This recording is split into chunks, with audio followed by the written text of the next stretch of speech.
Porti lagunari in sofferenza hanno risentito, così come tutti gli scali mondiali, degli effetti negativi prodotti dalla crisi pandemica e oggi si fanno i conti con un semestre di traffici per il porto di Venezia che hanno registrato un calo di merci del 12,4% rispetto allo stesso periodo dello scorso anno, quasi azzerato il numero dei crocieristi e di un calo dell'81,9% dei passeggeri dei traghetti. Anche a Chioggia il calo dei traffici di merci si fa sentire quasi del 27%.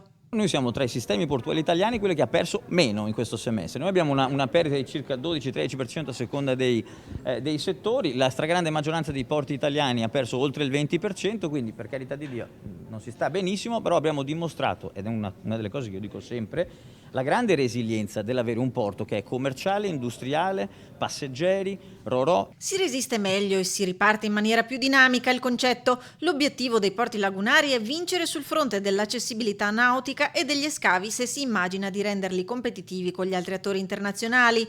Parla anche della volontà di far ripartire le crociere, Musolino, non appena il governo dia indicazioni a riguardo, e replica all'UNESCO dicendo che questa città non vive solo della bellezza ma anche di posti di lavoro. Ma sul porto si sono abbattute bufere anche di altra natura e se la partita sui bilanci, almeno dal punto di vista tecnico-amministrativo, sembra ad un punto di svolta, visto il parere di regolarità espresso dal Ministero dei Trasporti sul bilancio consuntivo 2019, resta invece aperta quella dai contorni politici con città metropolitana e regione, prevista per il 3 agosto una seduta di comitato.